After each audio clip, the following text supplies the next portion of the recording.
Bueno, vamos a comenzar la mesa redonda sobre incidencia de las métricas sobre la gestión editorial. La primera es Lía Machado Fiuza Filao, es doctora en educación y profesora de Ciencias de la Educación en la Universidad Estadual do Ceará. Su principal línea de investigación es la historia de la educación y en su ponencia nos va a hablar de cómo los sistemas de evaluación científica intervienen en las políticas editoriales de las revistas. Concretamente nos hablará de la influencia que el sistema Qualiscape tiene en las revistas de educación brasileñas.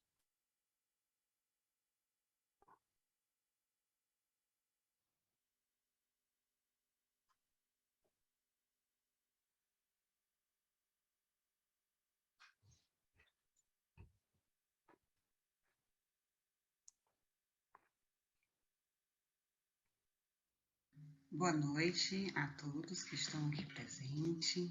É um prazer participar da 11ª Conferência Internacional sobre Revistas Científicas, Sociais e Humanas.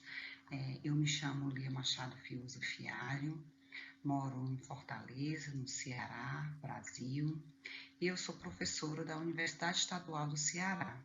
Também editora da revista Educação e Formação e faço parte do conselho editorial de várias revistas brasileiras da área de educação. Atualmente, também estou como vice-presidente da Associação Brasileira de Editores Científicos. Então, esse é o meu lugar de fala para tratar hoje com vocês acerca da interferência do Qualiscapes nas políticas editoriais de periódicos brasileiros da área de educação. Bom, qual a importância, né, e por que essa temática me trouxe até aqui? Essa apresentação, ela vai tratar de como é feita a avaliação das revistas científicas da área de educação pelo Ministério da Educação do Brasil, por meio da Coordenação de Aperfeiçoamento de Pessoal de Nível Superior, que é a CAPES, e ela avalia, né, inclusive, atribui um conceito para essas revistas. Então, meu objetivo é descrever quais são esses critérios que são considerados importantes pela CAPES na avaliação dos periódicos científicos da área de educação e discutir como eles podem interferir na política editorial e na publicação no campo educacional aqui no Brasil, o que repercute mundo afora. Então, a metodologia que eu utilizei foi a análise documental do relatório do Qualiscapes da área de educação, que foi publicado em 2019, e que ele ficou conhecido popularmente no Brasil como Qualis de meio tempo, ou seja, uma avaliação que seria uma avaliação de referência para a avaliação final. Bom, a avaliação da CAPES, ao escalonar as revistas e atribuir status a essa revista, que vai variar de A1, sendo a melhor revista, e B4, a revista de pior qualidade, né? Ela parte de alguns parâmetros pré-definidos para atribuir esse qualis. Então, como é avaliado não apenas revistas brasileiras, mas também revistas de vários outros países, é interessante que nós possamos conhecer o que esta avaliação da CAPES valoriza nos periódicos científicos e perceber como que esse tipo de avaliação tem direcionado as políticas editoriais das revistas brasileiras, assim como a publicação dos pesquisadores em determinadas revistas. Esse sistema avaliativo, né, ele acaba, então, por interferir tanto na política editorial das revistas brasileiras, como na própria escolha dos autores, né, já que para um autor brasileiro é mais interessante publicar numa revista classificada como A1 do que numa classificada, por exemplo, como B4, porque vai ter um valor menor se você publica numa revista que é pior avaliada. Então, gente, é preciso perceber quais são essas revistas que estão sendo avaliadas pelo Qualiscapes. As revistas avaliadas são aquelas em que pesquisadores brasileiros vinculados a programas de pós-graduação publicam. Então, às vezes, vem um editor, né, internacional, seja dos Estados Unidos, da Espanha, e me questiona: Lia, como eu faço para a minha revista ser avaliada no Qualis CAPES? E eu digo que, na verdade, essa avaliação, diferente dos indexadores, não é uma solicitação.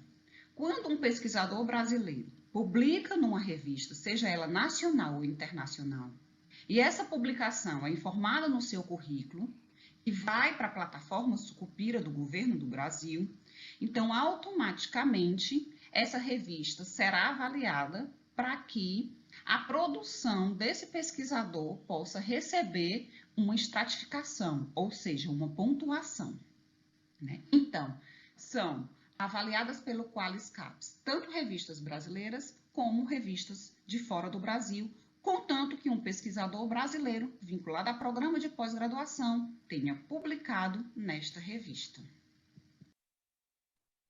E aí, a pontuação do Qualis, como eu já disse para vocês, ela varia de A1, sendo a melhor revista, que para artigos publicados nesses periódicos, o pesquisador recebe 100 pontos, né, até B4, que vale apenas 10 pontos. As revistas C são aquelas consideradas não científicas, então essas não valem nada. Então, naturalmente, para os pesquisadores no Brasil, né, que buscam uma boa avaliação junto à CAPES, né, é interessante que eles publiquem nas melhores revistas, ou seja, aquelas revistas que lhe atribuem, né, uma pontuação maior. E para isso, né, são considerados critérios básicos de avaliação e outros um pouco mais complexos. No que concerne aos critérios básicos, tem o registro do ISSN, né, numa publicação online, precisa de ter clareza nas normas, quanto à submissão, avaliação dos artigos, como que é feita a detecção de plágio, a política editorial precisa ser bem definida, né? Então precisa identificar com clareza a linha editorial do periódico, quem é o editor responsável, quem faz parte do comitê editorial e do conselho científico, né? E inclusive divulgar o corpo de pareceristas, né? Ou seja, divulgar a lista de avaliadores da revista. No que concerne aos dados de identificação, né, os artigos precisam ter resumo e palavra-chave em pelo menos mais uma língua, de preferência o inglês, né, como data de recebimento dos textos, né, de aprovação, de publicação. É preciso, para aquelas revistas que ainda não estão em fluxo contínuo, que tenham uma periodicidade regular e, muito importante, que esse periódico esteja indexado. Sobre os critérios mais avançados, aqueles que são considerados para as revistas A2 e A1, por exemplo, é exigido, né, mais de 4 anos de publicação regular, um conselho editorial com 85% de diversidade institucional, 90% dos artigos dos autores de outra instituição, ou seja, não se pode ter um periódico endógeno, publicação de, no mínimo, 30 artigos para CA2 e 36 para CA1 por ano, sendo, no mínimo, 6 artigos de pesquisadores afiliados a instituições estrangeiras e ter registro DOI, a Crossref. Bom, então, para se tornar um Qualizar, uma revista Qualizar no Brasil, né, são considerados na área de educação, né, 4 dentre os indexadores que aí estão descritos, que é Educa, BBE, Cielo, BR, Regalic, DOAGE, IRESI, Latindex, Index Corpênicos, Classe, Scopus e Web of Science. Isso nos gera um grande problema. Por quê? Porque a partir do momento, né, que a CAPES ela identifica quais são os indexadores que interessam às revistas brasileiras e exclui qualquer outros indexadores dessa lista, né, isso acaba direcionando a busca por indexação das revistas brasileiras, né? Especialmente porque, para ser considerado no status A1, você tem que estar em pelo menos, ou seja, a revista precisa estar indexada ou a Cielo, ou a Scopus, ou a Web of Science. né? E no Brasil, na área de educação, nós temos pouquíssimas revistas de educação que atendem a esse critério. Fora isso, ainda tem as travas, ou seja, as revistas A1, o número de revistas A1 tem que ser menor que o número de revista A2. O número de A1 mais A2 não pode ultrapassar 25% do total de revistas, né? A1 mais A2 tem que ser menor que A3 mais A4 e assim sucessivamente. Então, dessa forma, há um escalonamento das revistas brasileiras, de modo que todas as revistas não podem ser A1. E isso gera uma competição entre os editores brasileiros, o que a gente não considera que é saudável numa avaliação, né? Já que uma avaliação deve estimular que todas as revistas tenham um nível de excelência. E aí a gente conclui que esse tipo de avaliação realizado pelo Ministério da Educação do Brasil, né, por intermédio da CAPES, ao mesmo tempo que ele indica alguns caminhos de qualificação dos periódicos, exigindo critérios mínimos de qualidade, ele também interfere na política editorial da revista por determinar quantitativos de artigo, percentuais de internacionalização, quais são os indexadores específicos, e além disso, né, vai começar a utilizar um índice questionável de impacto, que nós vamos falar depois. Então, por impor uma trava de estratificação que impossibilita que todos os periódicos, né, atinjam alta excelência, essa disputa editorial no campo editorial para ter umas revistas melhores do que as outras acaba por gerar no Brasil, né, um campo de disputa ao invés de um campo de colaboração, o que nós consideramos que é prejudicial. Mas, para nova avaliação, né, que a partir de agora, de 2021, né, os critérios vêm sofrendo algumas alterações, o mais importante vai ser o índice de citação. Esse vai ser o primeiro critério de avaliação. Ocorre que a maior parte das revistas brasileiras não possui indexadores que viabilizem o índice de citação. Então, vai se utilizar o H5 do Google, né, que é muito questionável. E, além disso, vão manter aquelas travas, né, de quantitativos para a revista A1, A2, enfim. Então, isso gera um prejuízo muito grande para a avaliação, tanto das revistas, né, nacionais, brasileiras, como para as revistas de fora do Brasil. Considerando o tempo da apresentação, que são apenas 12 minutinhos, então eu encerro minha fala por aqui, agradeço a vocês, muito obrigada, e me coloco à disposição, né, para quaisquer dúvidas ou esclarecimentos. Meu e-mail é lia.fialho@us.br.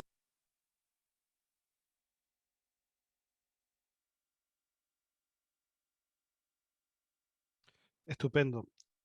Las presentaciones serán, las preguntas serán al final. ¿De acuerdo? Bien, a continuación, en lugar de presentar a una persona, vamos a tener el grupo de presentar a un grupo de profesores de educación capitaneados por Arturo Galán, decano de la educación de la UNED, que ser decano de educación de la UNED, el número de alumnos es equiparable a ser rector en otras universidades. Un grupo de personas comprometidas históricamente con la comunicación científica en el área de educación y un grupo de personas con una gran experiencia en la edición de revistas y la creación de espacios de reflexión como son Aula Magna. En este caso van a hablarnos de la métrica de las revistas que hace FECIT y su impacto en las revistas de educación.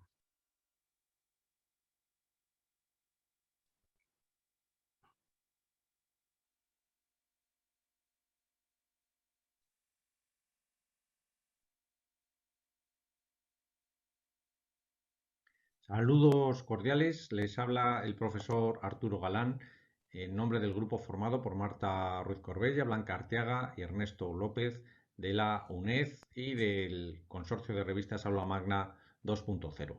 Vamos a hablarles en esta ocasión de una valoración sobre la nueva métrica de la FECIT y su impacto en las revistas de ciencias de la educación.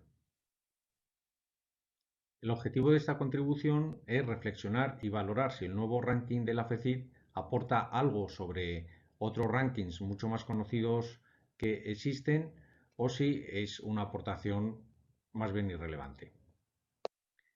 Tal y como yo lo veo, el sello de calidad de la FECID ha tenido un buen impacto en las revistas españolas y de hecho hemos sabido pasar a competir muy bien internacionalmente, como lo vemos por la gran cantidad de revistas que hay en Scopus hoy en día.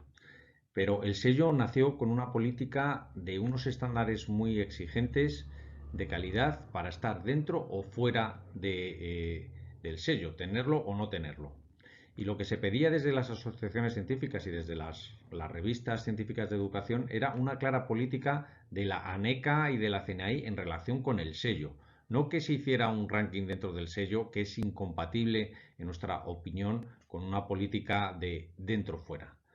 Y de hecho existen otras herramientas mucho más adecuadas para hacer estos rankings, como son los propios índices internacionales de la Web of Science o de Scopus.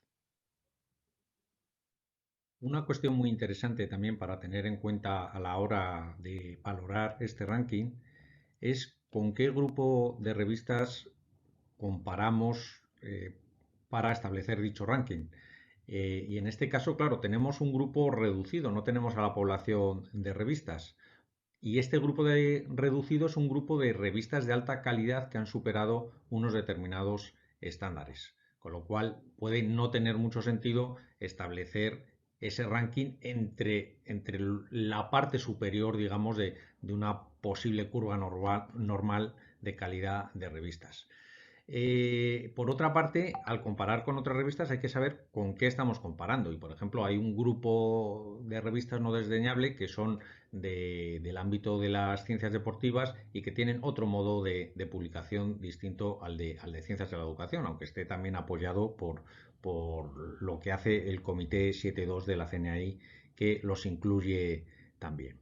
Y luego, por otra parte, puede que falten revistas, porque presentarse a la FECID es algo totalmente voluntario y nos preguntamos si la FECID ofrece todo lo que puede ofrecer, como es el apoyo y el asesoramiento frente a la plataforma, profesionalización, apoyo económico para publicación en bilingüe, etcétera. Hay unas preguntas también sobre qué ofrece la FECID para que sea realmente interesante cuando una revista es buena presentarse para obtener el sello. Y este reconocimiento claro desde la administración pública es igualmente importante.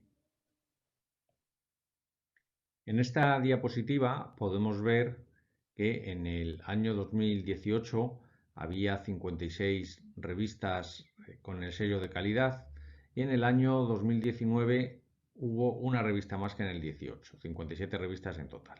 Pero fíjense que en el año 2018 se produce un incremento de 19 revistas respecto al año 2017. Es decir, parece que con la existencia del ranking ha habido que aumentar el cuerpo de revistas que forman o que tienen el sello de calidad. La media de puntuación que otorga también ha subido 4 puntos del 2018 al 2019, lo que podría expresar una mejora en los sistemas editoriales de estas revistas. En las siguientes diapositivas vamos a mostrar la correlación de la puntuación FECID con otros índices como el SJR. En este caso, en esta primera diapositiva, lo que vemos es la correlación entre la puntuación otorgada por FECID en 2018 y 2019, que como vemos es una alta correlación de 0,80 y como vemos en el óvalo hay una serie de revistas que han mejorado su puntuación respecto al año 2018, lo que puede ser un indicio de que estar en FECID y cumplir sus estándares puede mejorar las revistas. En esta otra diapositiva lo que vemos es la correlación entre la puntuación FECID y el índice IDR de MIAR. Como vemos, la correlación es alta también, de 0,75, pero si nos fijamos ahora en el gráfico de barras que representa los cuartiles en los que se sitúan las revistas en cada uno de los índices, nos fijamos que la correlación baja considerablemente a 0,41 y que el índice o el cuartil que tiene Dialnet es menos exigente que el de FECID, porque como vemos, fijándonos en el cuartil 1, tenemos que en este cuartil un número importante de revistas están en FECID en los cuartiles 2, 3 y 4. Por lo tanto, el nivel de exigencia en este caso es más alto en FECID. En esta otra diapositiva lo que vemos es la correlación entre la puntuación FECID y la puntuación en el SJR de Scopus, que también es considerablemente alta, de 0,72 y de 0,71 con el segundo índice de Scopus, que es el Site Score.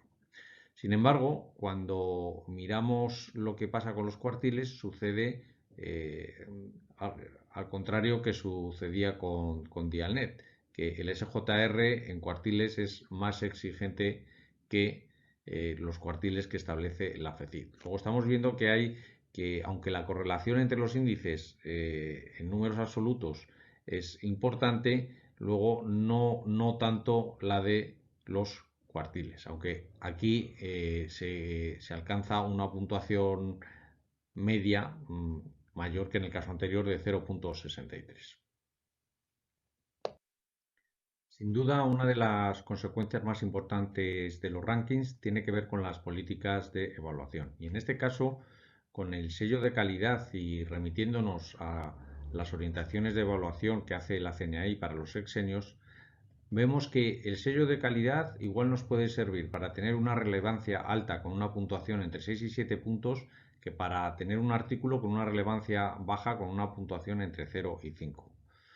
Por tanto, la utilidad del sello de la FECID para las revistas en esta situación solo sería útil para aquellas que no están en Scopus, porque obtendrían una puntuación mayor, al menos una relevancia media, y este sería el caso de 17 de las 57 revistas que están en la FECID, pero solo realmente para las que se sitúan en los cuartiles Q1 o Q2 de la FECID, que son los que tendrían entre 6 y 7 puntos. Por tanto, solo se beneficiarían en este sentido 4 revistas de las 57.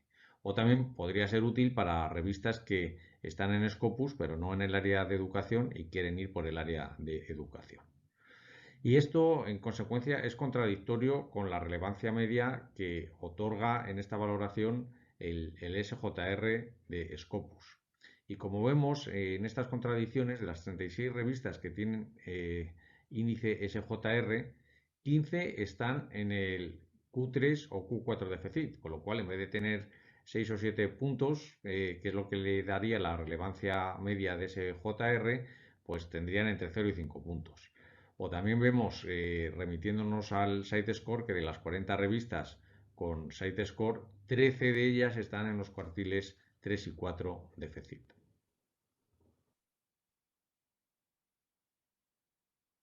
En definitiva, yo creo que hay que aprovechar esta nueva tendencia de la CNAI y la NECA en el área de educación de tratar de objetivar y ser más transparentes en sus procesos de evaluación para volver a poner en valor el sello de calidad de la FECID, y no como un ranking, porque no es para lo que nació, sino efectivamente como un sello que revela unos estándares altos de calidad de las revistas, y que este sello tenga una puntuación al menos de 6 puntos en la convocatoria de sexenios. De tal forma que tener el sello significa que se reconoce la calidad de esa revista y dejarse de un ranking para el que tenemos otra serie de clasificaciones más valiosas.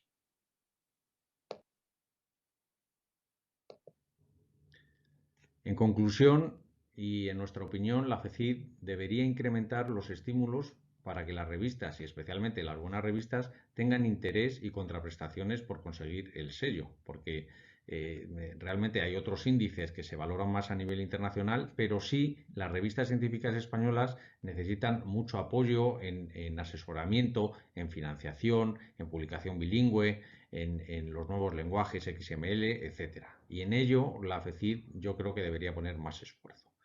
En segundo lugar, una de las fortalezas del sello FECIT, como decíamos, es reconocer y visibilizar estas revistas que no pueden tener acceso a Scopus, pero que si son reconocidas por las políticas de evaluación de la producción científica, se les daría una mayor importancia y visibilidad. Pues, por ejemplo, las revistas de experiencias de innovación, etcétera, o con publicaciones o artículos de carácter más local, que son buenos artículos y buenas revistas, pero que no tienen cabida en Scopus.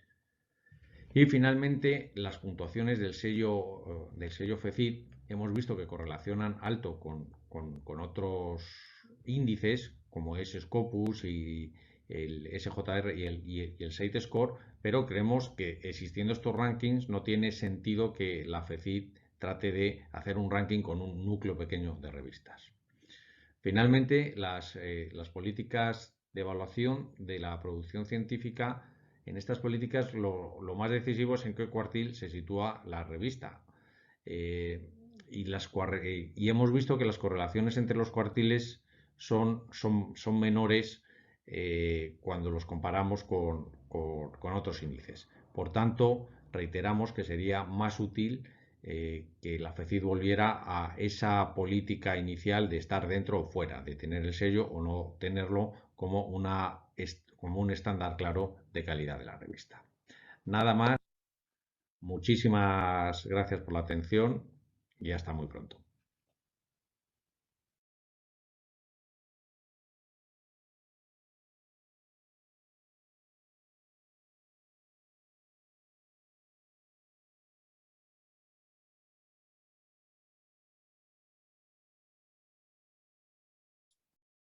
Rafa, el micro.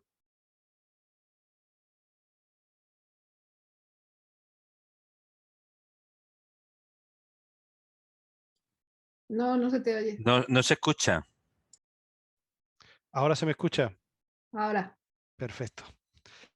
Bueno, continuaremos después con las preguntas al profesor Arturo Galán y ahora presentaré a Enrique Javier Díez Gutiérrez, que es ensayista y profesor titular de la Facultad de Educación en la Universidad de León. Doctor en Ciencias de la Educación, licenciado en Filosofía, diplomado en Trabajo Social y Educación Social. Sus líneas de investigación se caracterizan por el análisis crítico de la realidad social y educativa y la oposición al liberalismo, el capitalismo o el patriarcado. El título de su ponencia es Métricas del impacto privado y alternativas públicas y abiertas en revistas científicas de ciencias sociales y humanidades.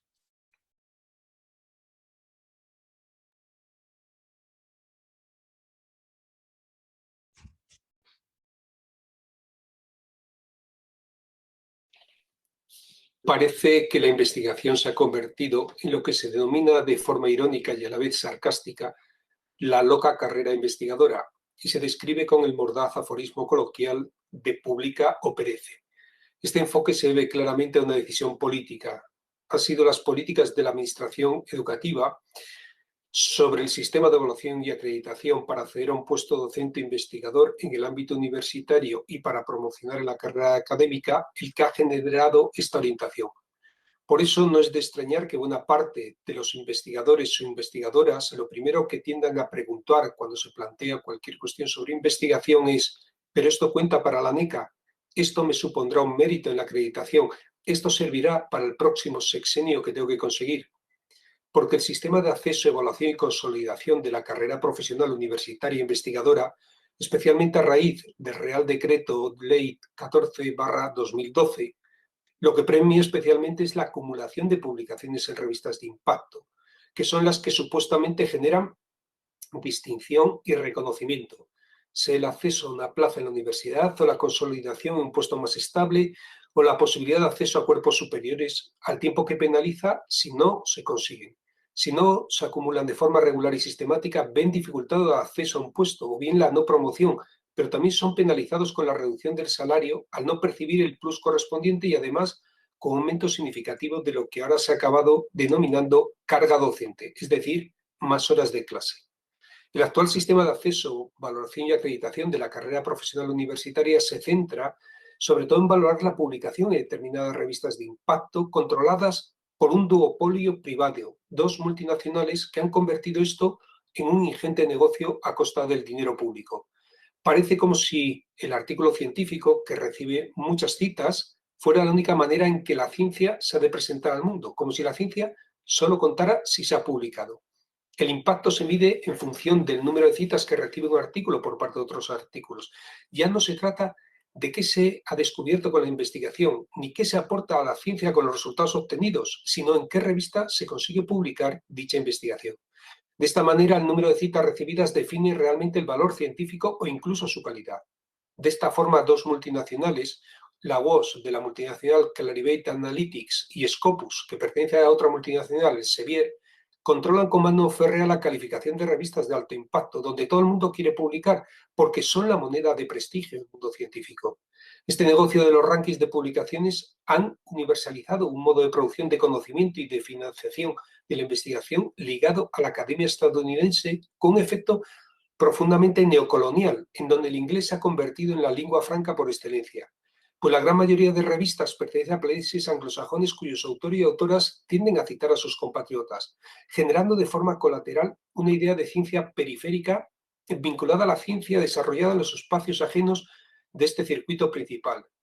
Son revistas centradas en análisis y metodologías que interesan a los anglosajones con relación a su realidad, pero poco permeables a estudios con otros modelos o enfoques.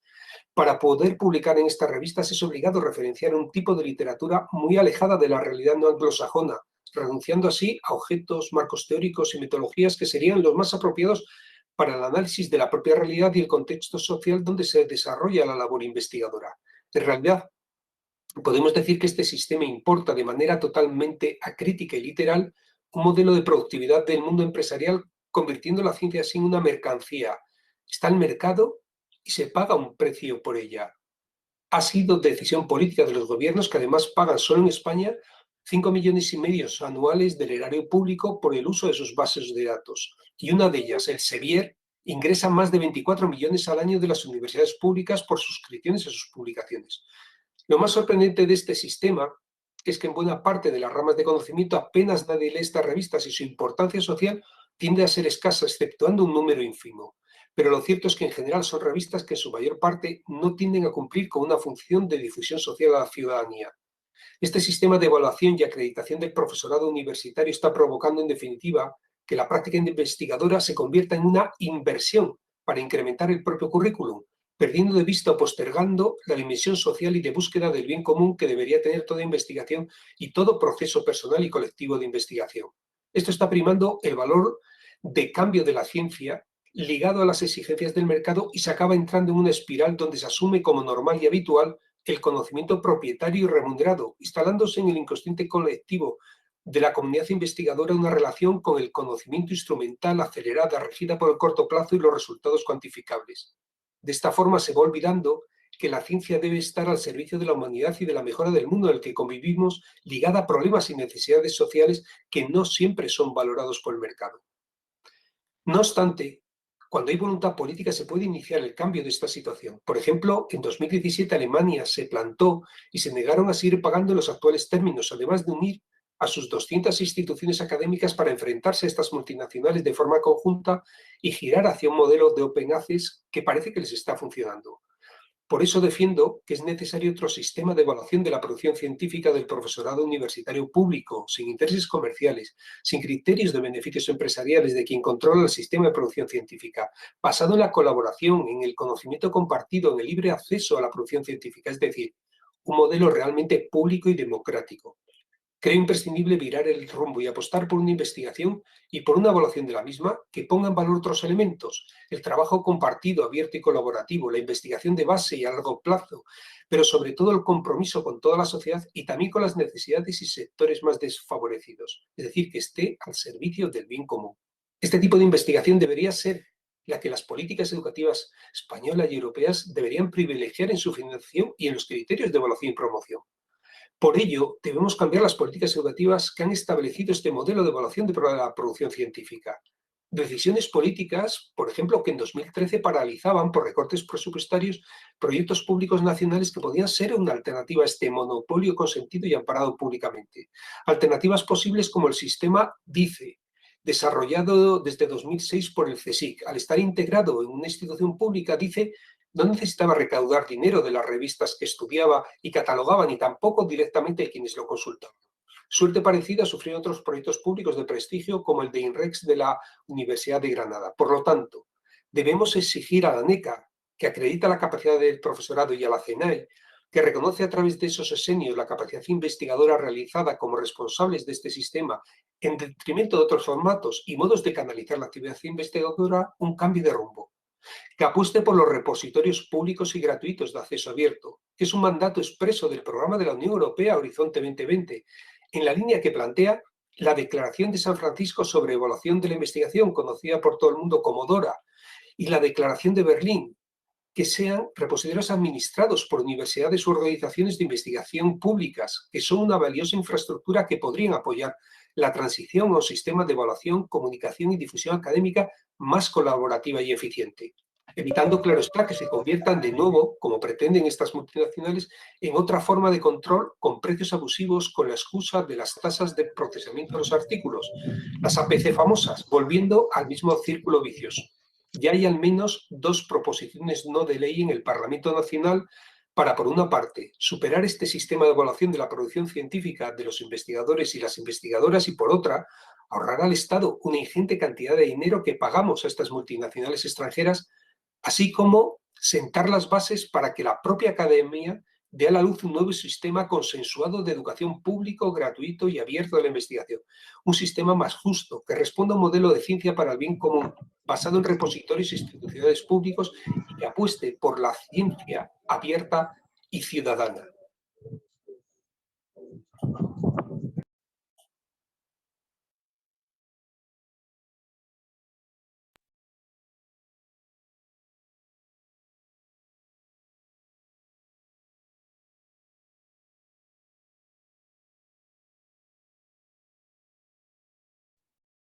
Buenas.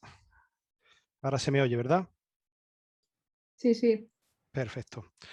Bueno, pues ya en último lugar tenemos a Cecilia Rosenblum, que es magíster en Ciencia, Tecnología y Sociedad por la Universidad Nacional de Quilmes, Argentina, licenciada en Bibliotecología y Documentación por la Universidad Nacional de La Plata y docente del área de posgrado en la Facultad de Humanidades y Ciencias de la Educación de la misma universidad, así como en otras universidades argentinas. Actualmente, Cecilia se desempeña como directora de gestión editorial de publicaciones periódicas en la Prosecretaría de Gestión Editorial y Difusión de su facultad. La profesora Rosenblum nos va a hablar de un tema muy interesante y es la relación existente entre la calidad de la gestión editorial y las métricas de visibilidad integral.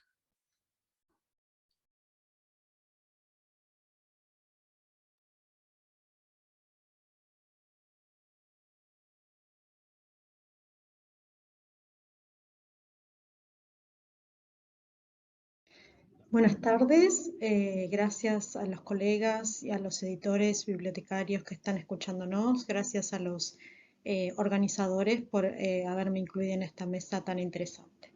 La mesa cuyo nombre es Incidencias en Métricas sobre la Gestión Editorial, traté de jugar un poquito con el nombre porque creo que justamente es al revés.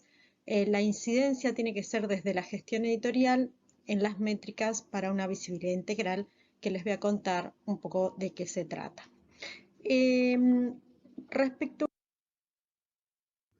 Respecto a las métricas para identificar visibilidad integral, me voy a referir a 3 bloques de métricas. Por un lado, las métricas de impacto, aquellas que están relacionadas a la citación. Luego, a las métricas de esfuerzo editorial, la accesibilidad, y las que nos competen desde esta presentación, las de gestión editorial, y las de comunicación y difusión respecto al alcance de las revistas. La hipótesis que yo me planteo de estas métricas de la visibilidad integral son 2. Por un lado, que las revistas en general en ciencias sociales, que son las que yo estudio, podrían tener un conjunto de indicadores amplios llamados visibilidad integral, que ofrezcan las mismas revistas con datos de citación, accesibilidad y alcance, y de manera simple y sencilla se podrían usar para poder compararse entre distintas revistas de mismas disciplinas, por ejemplo. Y la otra hipótesis que trato de mostrar es que en general preferimos la exclusividad de datos de WOS y Scopus al esfuerzo de proveer, a partir justamente de la gestión editorial, de proveer y analizar datos, que los vamos a ver a continuación, para ser inclusivos y representativos, llegando a mostrar una visibilidad integral respecto a la citación, accesibilidad y alcance. ¿Cuál es la propuesta que les acerco hoy de visibilidad integral? Esta, que es un conjunto de indicadores de impacto, esfuerzo editorial y comunicación y difusión que se pueden obtener de manera gratuita, simple, para todas las revistas que editamos. Son una serie de criterios mínimos que tiene que cumplir una revista en línea y que por eso se pueden obtener de forma muy sencilla. Algunos de estos indicadores, en el bloque de indicadores de impacto, lo que yo propongo es sacar indicadores básicos de índice H y citas recibidas. Lo que yo propongo también es una serie de indicadores que podemos extraer desde Google Scholar a través de la herramienta Publish Your Page. Se pueden obtener, en general, lo que propongo es de los últimos 5 años, porque eso muestra un poco el movimiento y el impacto de las revistas en los últimos 5 años, pero también se puede hacer sobre la cantidad de años que uno quiera poner. En cuanto también a indicadores de citación, podemos sacar indicadores procedentes de Dimension, Crossref, Open Citation, abiertos y accesibles a cualquier editor de revistas, y también podemos agregar como indicadores de visibilidad, para tener una comparación, aquellos que provienen de Simago o de WOS o de Scopus, tanto el H como los factores de impacto en aquellas revistas que pertenecen o están incluidas en estos repertorios. En cuanto al módulo de esfuerzo editorial, hay una serie de indicadores, y que acá me parece que es de lo que trata la mesa, qué es lo que podemos hacer desde el esfuerzo editorial, desde la gestión editorial, los editores, para proveer este tipo de datos de cómo se refleja el esfuerzo de los comités editoriales, de los grupos técnicos, tecnológicos de las revistas, y algunos de ellos son como, por ejemplo, explicitar el tipo de acceso, si es abierto o por suscripción, utilizar plataformas normalizadas de interoperabilidad, cosechables, usar XML hats, formatos de visualización diversos que permitan a los lectores distintos tipos de lectura, portables o no portables, lecturas en línea, XML para que se puedan cosechar, lectores inteligentes, PDFs, HTML. Luego, identificadores persistentes para después poder hacer un seguimiento de cómo se mueve nuestro contenido en la red, y otros indicadores, como por ejemplo incluir las referencias, las citas bibliográficas como metadatos para que se puedan cosechar, asegurarnos que nuestros registros estén bien cosechados por Mendeley o por Zotero, y también inclusión de usos de trabajo en repositorios institucionales o temáticos, y en algunos otros como puede ser Cielo y Redalic para la región de Latinoamérica.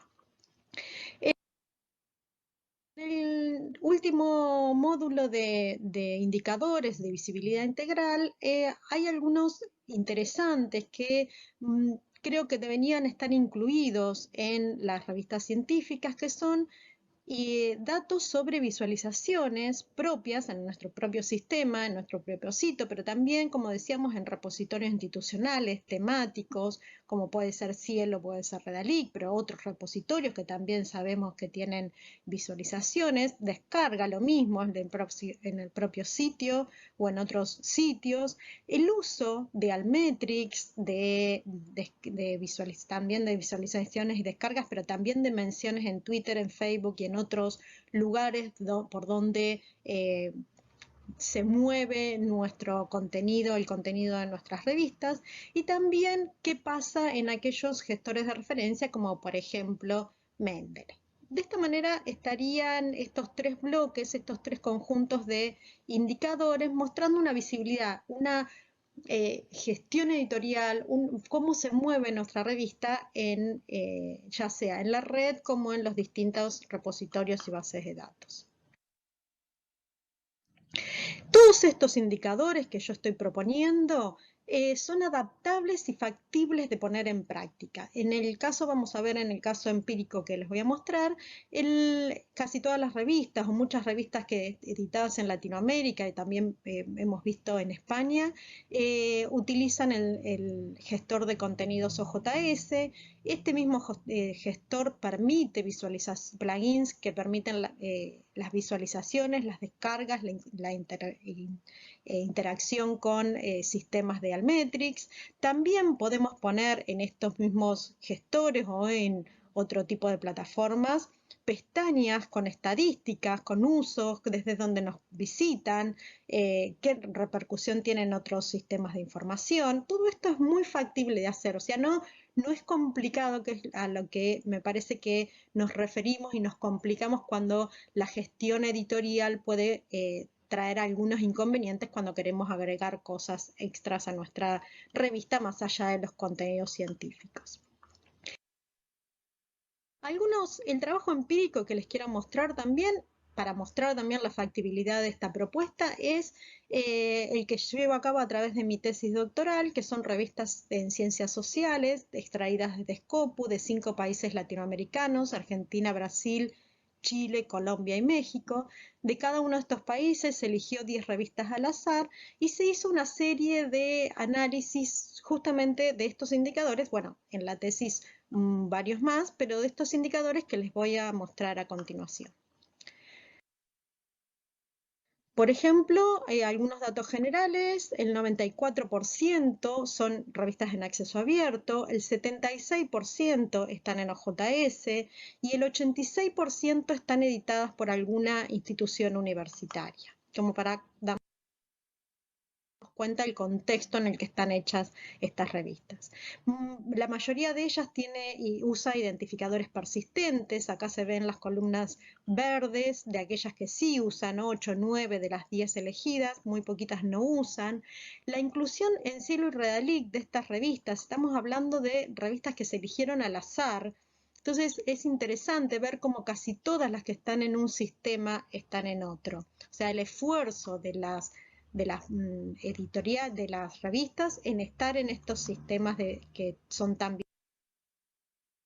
En cuanto a los formatos de visualización, vemos que todos usan PDF, pero muy pocos usan HTML, aunque algunos lo usan, y muchos menos el formato de EPUB o la presentación de XML para poder ofrecer una cosecha un poco más automática, más ágil. En cuanto a las altmétricas, las visitas, las descargas y las referencias como metadatos en los registros de cada artículo, vemos que muy pocos utilizan el plugin, por ejemplo, de OJS, que permite mostrar altmétricas y en interacción con el uso del DOI. Habíamos visto que muchas usan el DOI, y del total de estas 50 revistas, solo el 12% usa algún tipo de plugin para mostrar altmétricas, el 30% para mostrar visibilidad, visitas, descargas, el mismo plugin que ofrece OJS, y sí, el 52% ofrece las referencias como metadatos. Finalmente, quería mostrarles esto porque es interesante ver cómo cambian los datos de citación, de impacto, respecto a la fuente en este caso de Simago, y la de Google Scholar a través de Publisher Paris. Como ven en el gráfico de la izquierda, el primero es el H extraído de Simago, y la columna roja es la extraída de Publisher Paris, que es similar, pero siempre es mayor, pero la amarilla representa al H de la revista en total.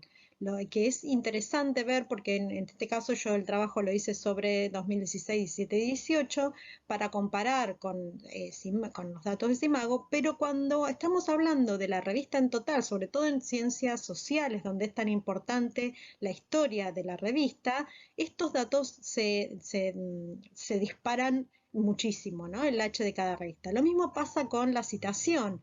La verdad que la citación desde Simago y desde POP a través de Google Scholar a través de POP es mucho más diferente, con unos porcentajes elevadísimos de diferencias entre nivel de citación de una y de otra fuente. Por eso, alguna de las conclusiones de esta presentación sobre incidencias de la gestión editorial es que sí, desde la gestión editorial no ofrecemos métricas explícitas e integrales, los que nos analizan, los que nos evalúan, los que hacen los rankings, no tienen elementos inclusivos, comparables para poder compararse con otras revistas. Si nosotros pudiésemos poner explícitamente cada uno de estos indicadores en nuestras revistas, se podría trabajar, los evaluadores, los quienes nos analizan, los mismos lectores, podrían saber qué visibilidad, qué impacto tiene cada una de nuestras revistas. Finalmente, bueno, estos datos, dijimos, de visibilidad integral son factibles de obtener y de ofrecer. Y de alguna manera estamos subaprovechando los recursos que tenemos, todos los plugins de OJS, la posibilidad de usar los DOI para el Metrics, las descargas, el formato en XML, la maquetación estándar para poder reaprovechar para diferentes formatos de visualización. Y finalmente, justamente necesitamos que quienes nos evalúan usen herramientas más inclusivas. Vimos las diferencias que hay de citación y de impacto cuando los evaluadores o cuando empezamos a ver qué pasa más allá de WOS y Scopus. Estas herramientas las podemos mostrar nosotros, estos datos los podemos mostrar nosotros, los podemos ofrecer desde nuestras revistas, desde los equipos editoriales técnicos, y de hecho, de esta manera podemos incidir desde la gestión editorial en las métricas para que nos evalúen y nos clasifiquen. Espero haber podido aportar. Muchas gracias. Muchas gracias, Cecilia. Y si les parece bien, vamos a comenzar el turno de preguntas. Yo tengo varias preguntas que he ido recopilando a lo largo de la presentación. Voy a compartir la pantalla para que se active los subtítulos en portugués, porque tengo aquí una pregunta para la profesora Lía Machado Fiuza. Y la pregunta sería: ¿usted cree que CAPES ha aportado valor al Sistema Nacional de Ciencia y Tecnología o introduce distorsiones en las pautas de comunicación científica de las comunidades disciplinarias? Esta pregunta la hace Atílio Bustos. Agradeço a Atílio pela pergunta realizada. Aproveito para cumprimentar o Rafael e os meus colegas de mesa, Henrique, Arthur e Cecília. Prazer vê-los aqui.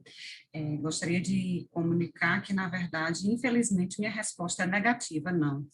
A forma de avaliação da CAPES não tem atribuído valor agregado a essas revistas. A título de curiosidade, na avaliação de meio tempo, ou seja, na última avaliação realizada em 2019, foram avaliadas 825 revistas, 825 periódicos. Destes, 528 receberam qualis e apenas 37 ficaram no status A1, ou seja, ficaram qualificados como uma revista boa ou uma revista de excelência. Então, isso já demonstra, que o grande montante das revistas brasileiras recebem uma baixa avaliação. A CAPES não tem investido esforços em qualificar um trabalho editorial ou mesmo as revistas brasileiras. O sistema de avaliação geralmente é definido verticalmente, ou seja, de cima para baixo. Cabe aos editores se adequar aos novos critérios que são mudados a cada nova avaliação. Esses critérios, eles chegam a posterior, ou seja, você só sabe como vai ser avaliado depois de já ter vivido todo o período de publicação em que você vai ser avaliado. Então, é sempre uma surpresa esses critérios para os editores, e não, né, nós não temos recebido, né, qualquer qualificação. Temos ainda a Associação Brasileira de Editores Científicos, que é a ABEC, que tem se dedicado há alguns anos a trabalhar nessa perspectiva de articular editores, de qualificar o trabalho editorial, mas esse não é um trabalho, né, amparado diretamente pela CAPES, ou seja, ela não recebe, a associação não recebe financiamento, né, para desenvolver esse tipo de atividade. Então, na verdade, muito mais a CAPES, né, causa de fato essas distorções e uma competitividade no que concerne a questão editorial, né, e a avaliação das revistas no país, do que fomenta uma qualificação. E aí uma das nossas colegas no chat, inclusive, informa, né, com muita pertinência, que se todo esse esforço, né, empreendido para avaliar os programas de pós-graduação e as revistas científicas fosse empreendido para qualificar os nossos periódicos, certamente eles estariam bem melhores. Muchísimas gracias. Bien, tengo ahora una pregunta para... No es exactamente una pregunta, la he rescatado del chat para el profesor Arturo Galán. Y bueno, es una conversación de Sandra Sánchez García. Dice, si dedicáramos los recursos que se utilizan para hacer estos rankings en apoyar la profesionalización de las revistas, mejor nos irían las revistas españolas, a lo que Lucía da Silveira y Cecilia Rosenblum afirman estar de acuerdo. Me gustaría saber, Arturo, ¿qué opinión te merece esta afirmación? Sí, pues como muchas gracias, Rafa, y un placer saludarte de nuevo y estar aquí en el CREX un año más. Pues como decía en la charla, yo creo que todos los fondos que se han utilizado para crear este ranking, que de verdad y con todo cariño lo digo y se lo dije en su día también a las responsables de la FECID, que creo que el sello no estaba hecho ni pensado para hacer un ranking. Y en cambio las revistas, que como decía también, hemos hecho un esfuerzo grandísimo, las revistas de educación en los 15 últimos años, hemos pasado de estar 2 o 3 revistas en Scopus a estar ahora del orden de 60 revistas, ¿no? Pero vamos trabajando siempre con carencia de recursos, con necesidades de formación, porque estamos todos voluntariamente en los equipos editoriales y trabajamos realmente con muy pocos recursos. Entonces, si se pudiera pensar una forma de invertir ese dinero porque es muy costoso, ¿no? Todo esto de los rankings, de evaluar revistas, etcétera, en utilizarlo para formación de equipos editoriales, para pensar quizás en las mejores revistas, potenciar la publicación en bilingüe, la presencia más clara en las redes con los lenguajes, ¿no?, que ya muchos estamos utilizando de HTML y XML, etcétera. Yo creo que desde luego tendría mejor uso todos estos fondos.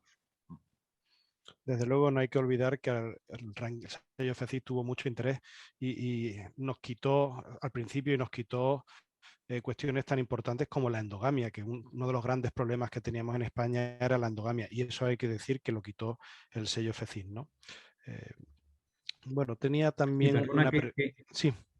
Que diga una cosa más, que efectivamente, o sea, además desde el consorcio Aula Magna, al sello FECID lo hemos apoyado muchísimo. De hecho, en las reuniones que hemos tenido también con responsables de la ANECA, siempre hemos procurado que se tuviera en cuenta de una manera no revistas se podrán considerar, sino que se considerara de verdad como un sello de excelencia, que es lo que es, y la única forma es con unas puntuaciones claras tanto en la CNAI como en la ANECA, ¿no? Entonces, yo creo de verdad que ha sido muy importante la labor del sello.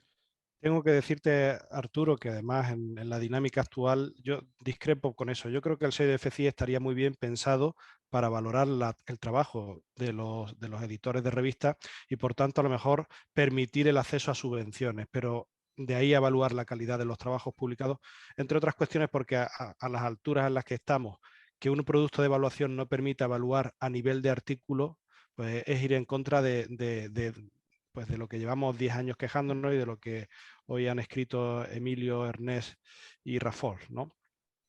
Bueno, Sí, tengo otra déjame decir pregunta. una cosa solo. Sí.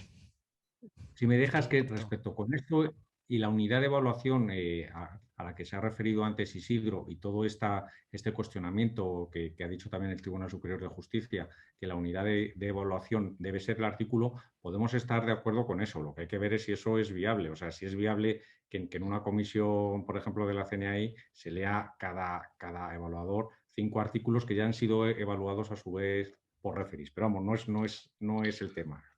No, a lo que yo me refiero es que de la misma forma que existen métricas para evaluar universidades, existen métricas para evaluar artículos y existen métricas para evaluar personas. No tenemos por qué utilizar métricas para evaluar revistas, ¿vale? Y de todas formas, la evaluación debería ser cuantitativa y cualitativa. Es decir, que el sistema le dé a estos evaluadores cualitativos unas métricas para que ellos vean y contextualicen y, por supuesto, les permitan que entiendan estas métricas.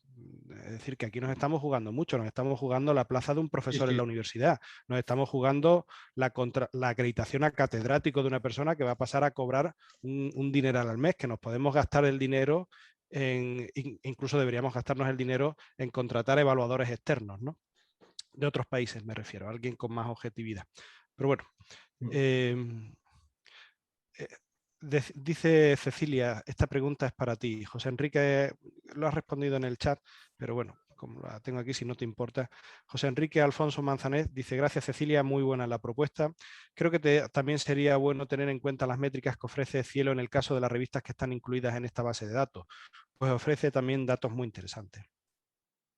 Sí, buenas tardes. Sí, ahí le estaba contestando que la propuesta, bueno, la presentación es un resumen del desarrollo de mi tesis doctoral, así que traté de resumir un poco, pero sí, también están pensadas no solamente las de Cielo y Redalí, sino que hay muchas presentaciones, hay muchas bases de datos que tienen métricas que uno podría sumar a la página de la propia revista para poder enriquecer la lectura ya sea de los evaluadores como de los mismos lectores, que sepan ellos qué está pasando con la revista. Y me parece que cuanto más información le podamos ofrecer desde la gestión editorial, bueno, más información van a tener lectores y evaluadores para saber si nuestra revista es muy visible o tiene impacto o, bueno, o los indicadores que vayamos agregando. Por otra parte, Cecilia, no veo más preguntas y si me permite comentarte un par de cuestiones. El problema de utilizar Publish or Perish, o dicho de otra manera, el problema de utilizar Google es que es fácilmente manipulable, ¿no? Como ya se ha estudiado y sabemos que tenemos una buena parte de nuestro claustro, de nuestros investigadores, no creen en estas medidas y las alteran fácilmente y por eso hay bueno, no te diré que hay poca ética, pero hay mucha gente con poca ética. Y si depende de Google, pues se puede manipular. Aparte de los errores propios que tiene la base de datos, que ya sabemos que nos puede contabilizar una cita como 2 o 3 veces según las diferentes versiones de los documentos, aparte del problema de manipulación. Y por otra parte, para que veas que también quiero equilibrar, que sepan ustedes que Web of Science y Scopus le pasa todo lo contrario que Google. Si Google nos pone citas de más, Web of Science y Scopus nos quita citas, nos quita un porcentaje elevado de citas cuando lo que se citan son trabajos en castellano publicados en revistas JCR, ¿bien? Porque no acaban de hacer matching bien con los títulos. Bueno, justamente, bueno, hay una frase interesante de la creadora de Pop que dice, preferimos un poco de basura a esta exclusividad, por eso yo lo ponía como una de las conclusiones.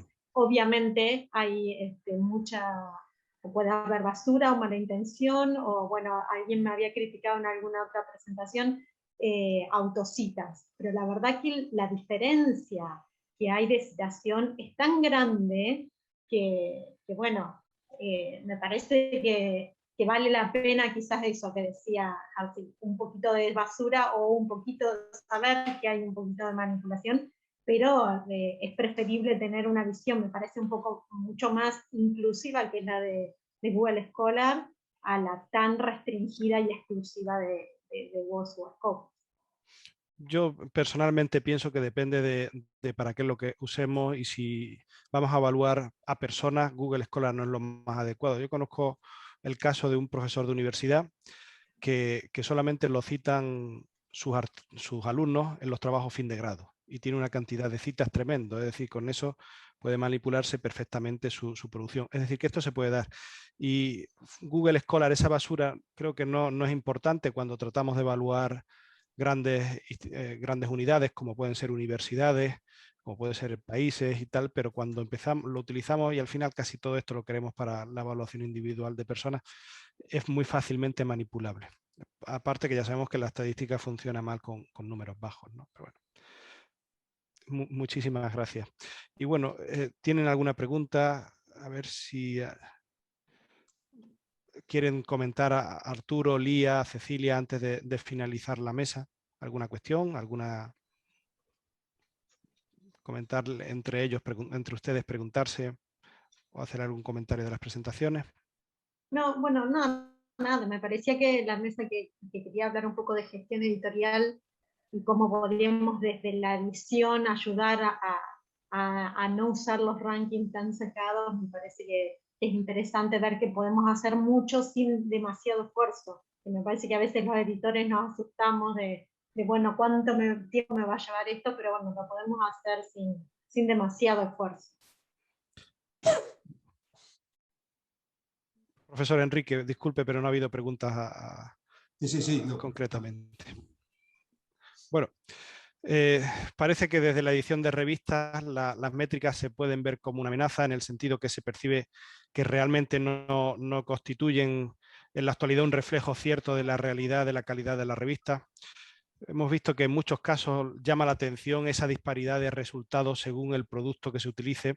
Cecilia Rosenblum nos ha sacado indirectamente, nos ha mostrado cómo aumenta el trabajo editorial debido a todas estas métricas, es decir, cómo el personal técnico se pone al servicio de estas métricas. Pero créanme, la conclusión que más me ha gustado es la que estaba en el chat, y es que los editores de revistas se quejan de que el interés y la evaluación parece superar al interés de las autoridades por los propios servicios de edición. Es decir, que se gasta más dinero en evaluar que en hacer. Muchas gracias, Sandra, por esta idea tan simple. Y también a ti, Arturo. Bueno, y personalmente creo que las revistas, como he dicho, deben ayudar a aportar métricas a nivel de estudio, y también así quitarse presión a los responsables de las revistas en relación con la carrera académica de los autores que publican en ellas. Oiga, su carrera no está relacionada directamente con la calidad o con las métricas de mi revista, sino con la calidad de sus trabajos. Quitarnos esa presión tiene que ser interesante. Bueno, en último lugar, felicitar a todos los miembros por la calidad de sus participaciones y de las grabaciones de vídeos. Tengo que decir que el resultado en líneas generales ha sido muy bueno, muy ajustado en tiempo, y además los miembros de la mesa han podido controlar la calidad de sus comunicaciones al detalle. Por tanto, damos por concluido esta mesa redonda y nada, simplemente me queda de nuevo agradecerle su participación, y creo que ha sido una mesa muy interesante. Cuídense mucho. Muchas gracias, Gracias, Rafa.